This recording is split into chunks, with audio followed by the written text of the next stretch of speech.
The Abbott and Costello program, starring Bud Abbott and Lou Costello, brought to you by Camel, the cigarette of costlier, properly aged tobacco. The Abbott and Costello program, with the modern rhythm of Will Osborne and his orchestra, Iris Adrian, our singing star Connie Haynes, and spotlighting that chunky, chubby little cherub who, when caught putting a red tail light on his Uncle Artie Stebbins' pajamas because he heard he walked in his sleep, calmly said, I'm a bad boy!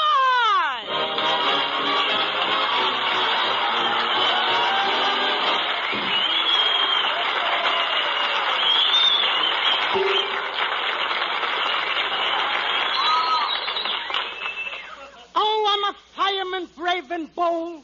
I'm always on the alert. I put out the fires with my water pistol because I'm a little squirt.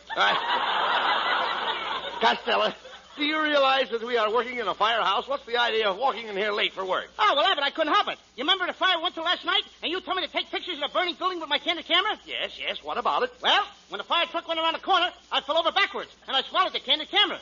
Well, why should that make you late? I had to sit up all night in a dark room and see what developed. Look, Costello, there's going to be no nonsense around this firehouse. And for your information, I have just been appointed captain. Oh, you're the new captain. Uh-huh. Yeah, but I heard about it. You I did? brought you a present. There's a beautiful fire extinguisher, and it's guaranteed to last 200 years. A fire extinguisher that lasts 200 years? Mhm. I don't expect to live that long. Where you're going, you can take it with you. Hiya, Captain. Never mind now. Well, there you go. What kind of a fireman are you? Do you realize this week is Save a Life Week? Oh, sure. I know it's Save a Life Week. I did my share yesterday. Who did you save? I had a date with 2 girls, and I saved one for tonight. I thought so. You're in no condition to save anybody. Just look at your stomach. Oh, what's the matter with my stomach? Oh, you ought to diet. Why should I diet? I like the color it is now. I'm not talking about the color. Abbott, I am very proud of my stomach. Oh, you should be. Now, every day I lay out in the backyard and I let the sun shine on my stomach. What's the big idea? It always makes me feel good to see a nice pot roast.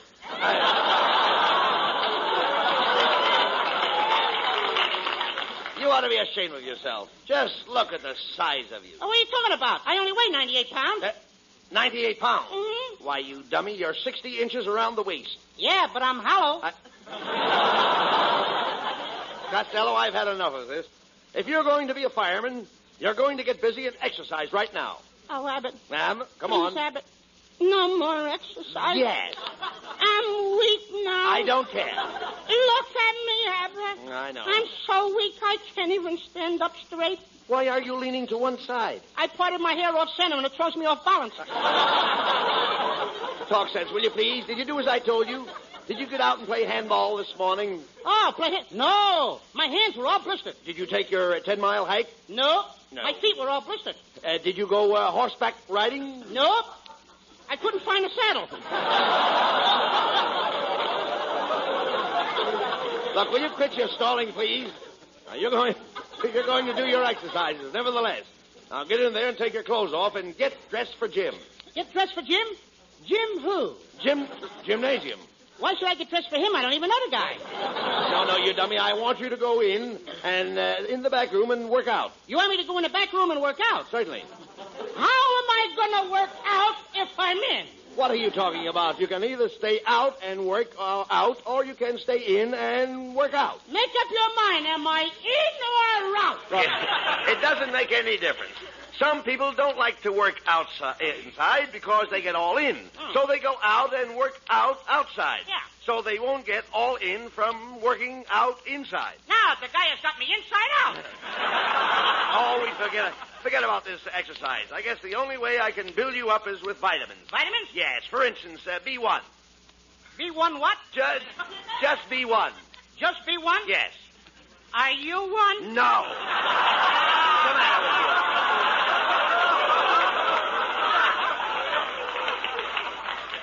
Said no. Then why should I be one? If it ain't good enough for you, it ain't good enough for me, Captain. Look, never mind that, Captain. Look, you idiot. I'm trying to tell you about something that's good for you. Be one. And I tell you, I don't want to be one. I wouldn't be one if I was the only one that could be one.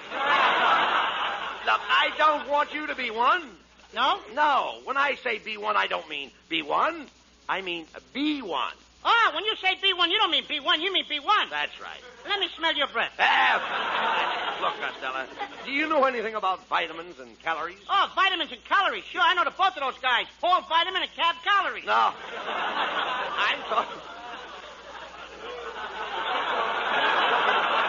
Look, I'm talking about vitamins that contain thiamine.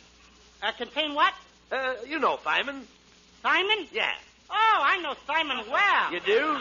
Yeah, simple thiamine. Look, will you shut up? I'm trying to tell you what vitamins are. Vitamins are pills. They start with A and they go to H. That's all right with me, brother. And you can still take your fire extinguisher with you. Now, never mind that. Will you keep still and pay attention? Didn't you ever hear of the vitamin D, the sunshine vitamin? Yeah, and I take too many of those. Oh, no. You can't have too much of the sunshine vitamin. All I know is I've got the only stomach that rises in the east and sinks in the west. I don't know why I waste my time with you. Here I am trying to build you up, trying to make a great fireman out of you that someday people will build a statue of you and place it in the city park. They're not going to make any statue of me, Abbott. Why not? I think it would be terrible to be a statue and have the birds mistake me for a tree, because if they built a nest in Lincoln's vest, just think what they'd do to me. They'd lay eggs upon my chest, and that would be awful, brother. When people walk by, they'd point at me and say, "There's a woodpecker's mother."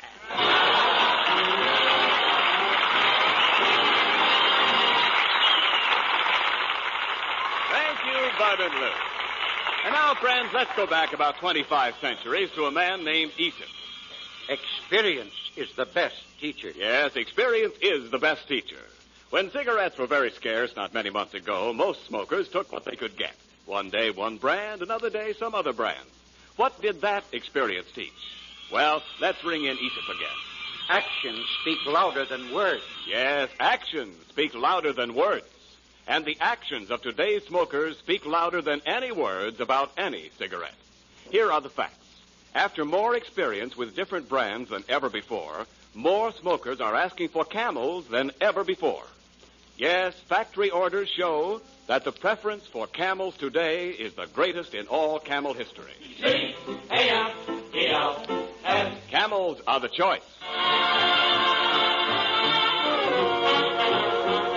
Will Osborne and the Camel Orchestra bring us a tune from Will's new picture, The Swing Parade of 1946.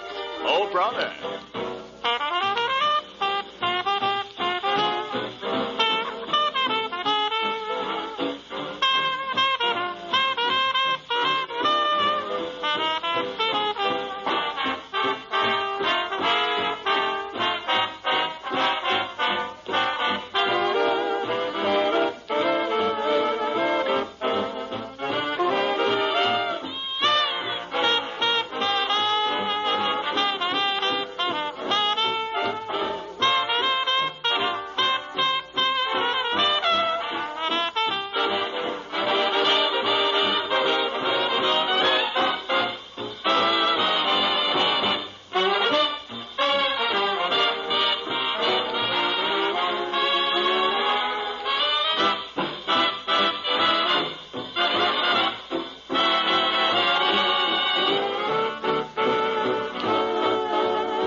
Do you have water in your pump? Yes, I do. How do you keep your socks dry?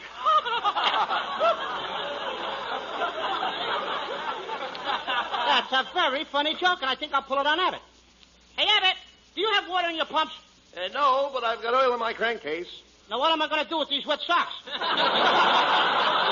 There you go with that silly Silly talk. I'm through with you. Get your hat and coat and go home. Go ahead. Wait a minute, Abbott. Never mind. You can't fire me. I need this job.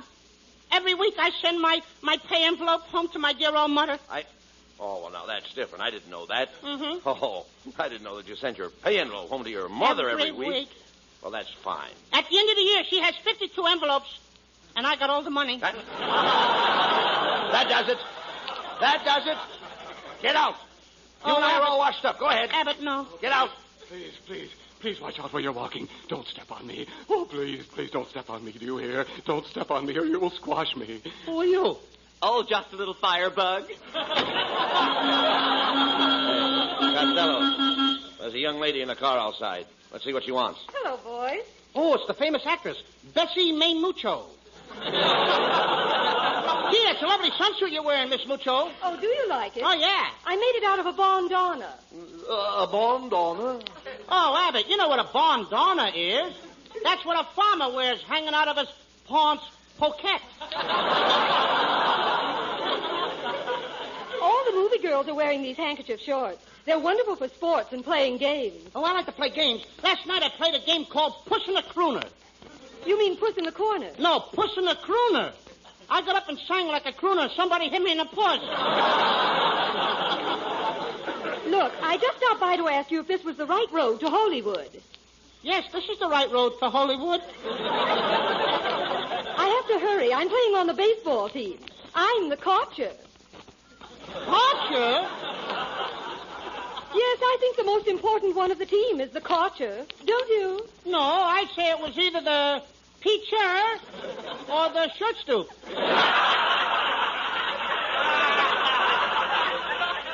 Well, I must be on my way. Au revoir. Trey's beans. That's French, you know. Hey, look out, Costello. Here comes your girlfriend. Lean against her. Ah, there you are, you 2-ton Butch Jenkins. I'm glad you got it out. I saw you flirting with that woman in that car. No, I wasn't, Lena. You're the only girl that ever turned my head. Yeah, I should have turned it further. I can still see your face. Please, don't talk that way, Lena. Come, Lena. Come fly away with me to my little love nest. We will fly away together. Fly? With that fuselage, you couldn't even get off the runway. I'm through with you anyway. Every blonde you see, you think is pretty.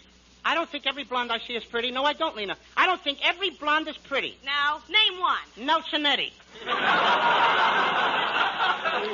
Please, Lena, I'm crazy about you. Can't you see the two of us married? Yeah, I can see the man tying the knot. The preacher? No, the warden. I'd hang before I'd marry you. Goodbye. Hey, Costello, there's a 3-alarm fire. Jump on the truck. Okay, Abbott. Get everybody off the street. Hey, Abbott, tell that man to get out of the way. Get out of the way, huh? Oh, I can't walk on the public streets, huh? Oh, it's Melonhead. Get a load of this guy Costello. Me, one of the most respected citizens in Glendale. Look. What's the matter with Glendale? I didn't even mention Glendale. There's nothing wrong with Glendale. Go on back to Glendale. Oh, I should go back to Glendale, get thrown in jail for vagrancy again, huh? All right, then stay out of Glendale. Oh, I should stay away from Glendale. Want my wife to forget me, run away and marry that shoemaker from Azusa. Look, Melonhead, I don't want your wife to marry a shoemaker. She should run around in her bare feet, huh? I don't want your wife to run around in her bare feet. Fine thing. You don't want people to notice that she's got 9 toes on one foot. 9 toes? Your wife has 9 toes on one foot? Go on, start a rumor. Go ahead. Make me the laughing stock of Glendale. Now, look, Melonhead, you're not going to give me any more arguments this week now. Now, just forget Glendale. Forget me. Forget everything. Oh, I should lose my memory, huh? Walk around in the days like a dope. People should call me an imbecile. Look, I wouldn't let people call you an imbecile. Oh, you got a patent on it, huh? I'm an imbecile? I'm an imbecile? I'm an imbecile? Go on, brag. Melonhead, I gotta go ahead to a fire. Will you get out of the way? Go on, push me around, beat me, fill me, pull out your gun and pull me full of holes. Go on. I don't even carry a gun! Oh, sure, a gun is too noisy. Go on, pull a knife on me. Stab me, cut me to ribbons. I'm ready to die. I don't want you to die, Melonhead. I hope you live to be 150 years old. Oh, you want me to be an old man 150 years old with a beard, huh? I should trip over my beard, fall in the street, get run over by a truck, and then you'll take me to a hospital.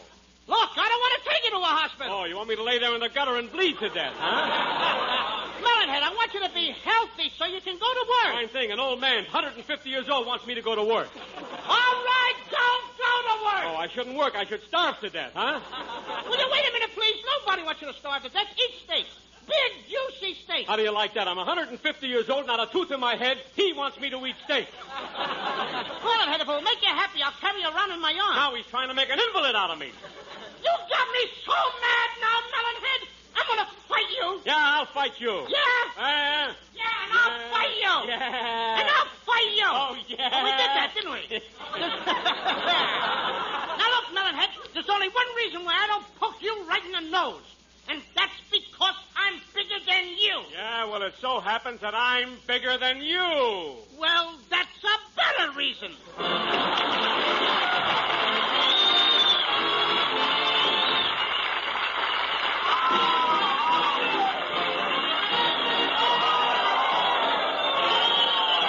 For his first performance on the air, Camel's lovely Connie Haynes introduces Rip Van Winkle.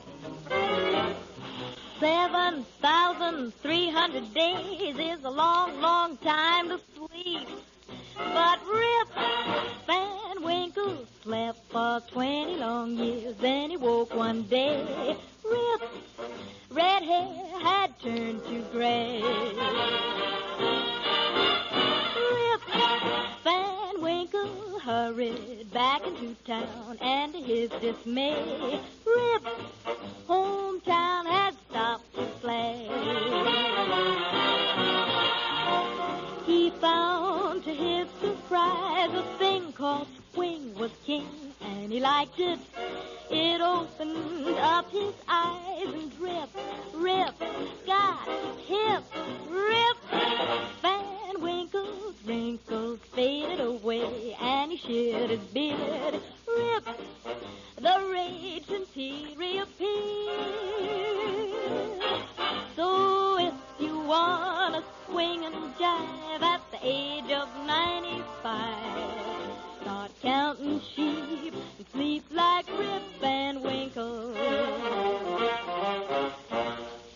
He found to his surprise a thing called swing with king, and he liked it. It opened up his eyes, and Rip got hip. Rip Van Winkle's wrinkles faded away, and he shed his beard. Rip the rage since he reappeared.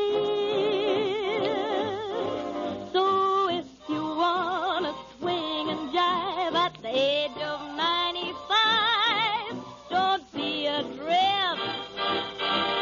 Come on, get hip. Take a tip from Rip Van Winkle.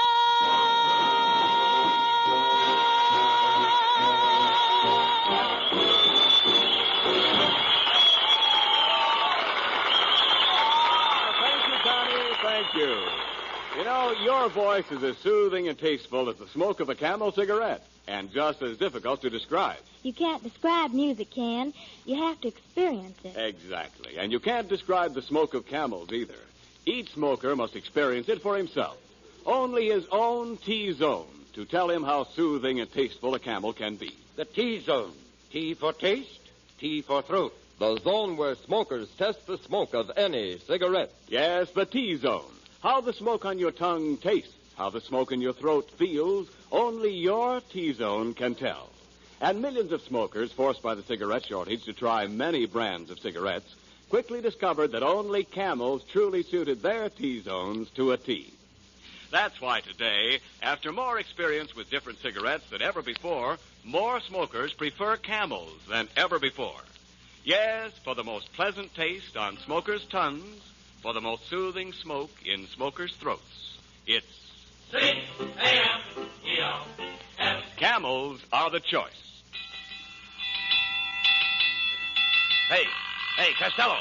That alarm is still ringing. Answer the phone. Hurry up. Hello, Costello Firehouse. I sent in a fire alarm 5 minutes ago. This is Mrs. Hugh Leahy. Who? Hugh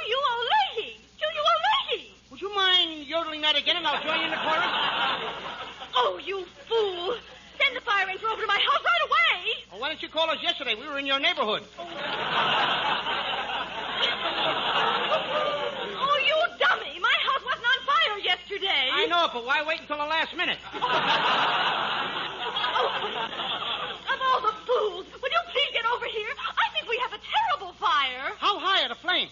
40 feet. Do they go crackle, crackle, crackle? Yes, they do. You got a fire, all right. Oh, you idiot. I know I have a fire. Is your furnace on? Yes. Well, turn it off. There's no use wasting coal. Oh, will you please hurry over here? I've been putting water on the fire, but it doesn't do any good. Oh, what are you calling us for? That's all we can put on it. Hey, come on, Costello. We've got to get to Mrs. O'Leahy's house right away. Hey, wait a minute, Abbott. Wait a minute. What's the matter? Hand me my asbestos pants. Oh, here they are, right here. Now, hand me my asbestos coat. There they are. Now, hand me my asbestos gloves. All right, here, come on. Now, I'm completely fireproof. Right. Now, hand me my copy of Esquire.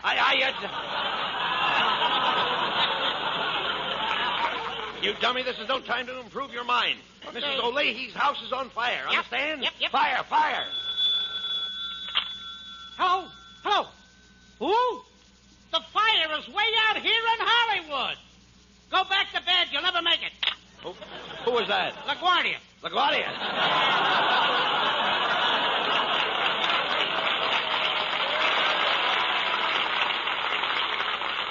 Come on, let's drop that phone and grab your helmet. Grab what? The helmet, the hat. That's what I say. Come on.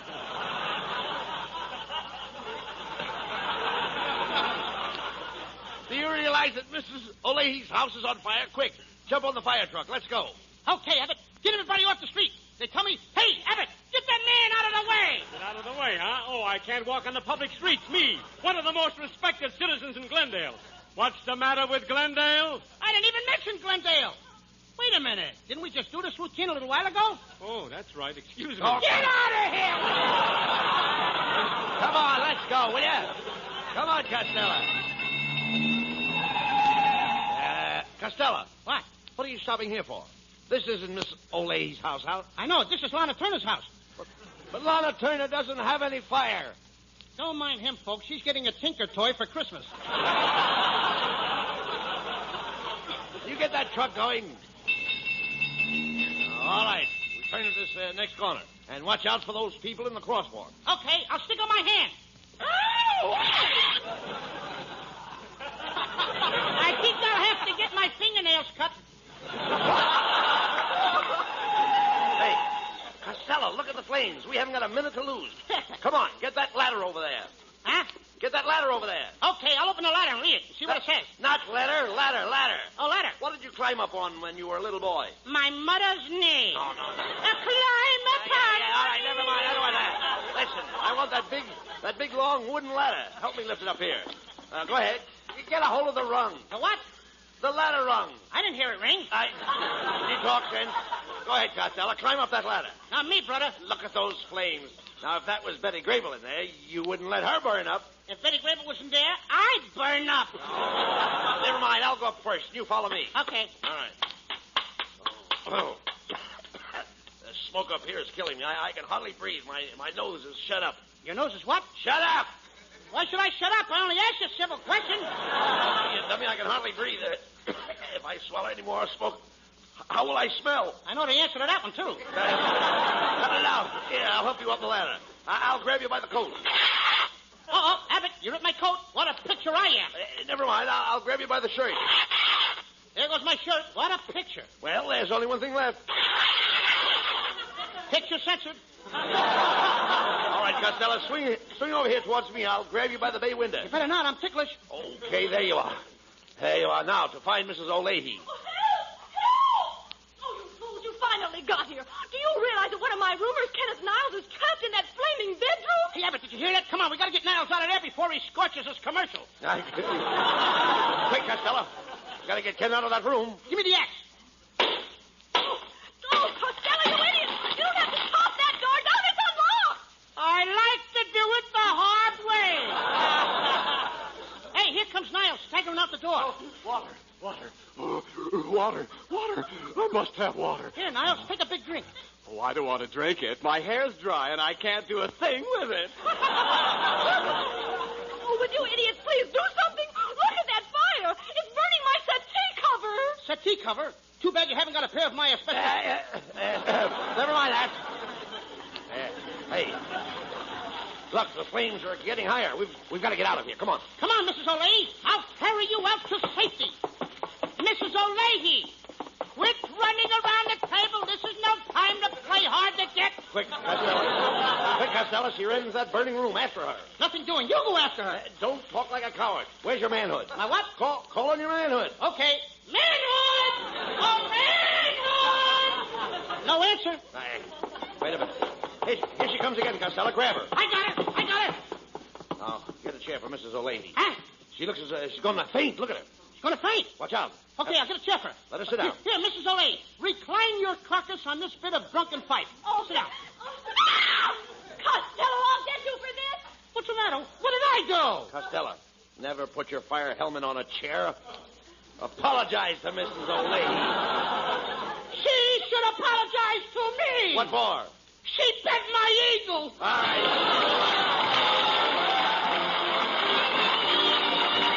Abbott and Costello will be back for Camel Cigarettes in just a moment. And now, this week's salute in the new series of salutes to the men who won the victory.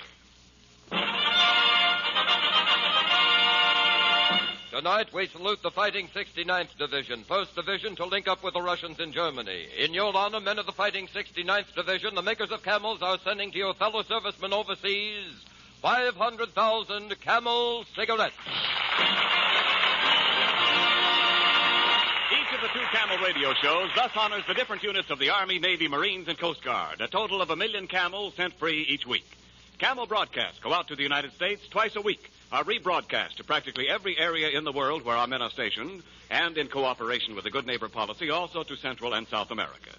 Listen next Thursday when Camel again presents Abbott and Costello. And now here are Bud and Lou with a final word. Hey, Lou, hasn't this been a grand audience tonight? Yes, it has, Abbott. And to show our appreciation, let's you and I go down into the audience and shake hands with everybody and let them see you and I face to face. No, not that. Anything but that.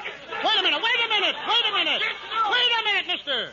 What's the matter? You think you're a wise guy, don't you? Yeah, I'm pretty smart. Oh, yeah? I can stump you. You can? What's the difference between a Camel cigarette, a railroad engine, and a lollipop? I don't know. What is the difference between a Camel cigarette, a railroad engine, and a lollipop? The Camel cigarette, you puff when you smoke. When a railroad engine smokes when it puffs. What's the lollipop for? That's for suckers like you, ain't it? Good night, folks. Good night, everybody.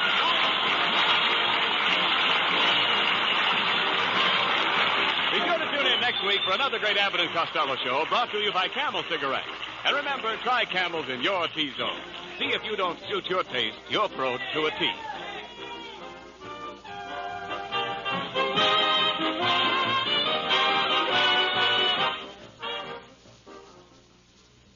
Are any of you pipe smokers breaking in a new pipe?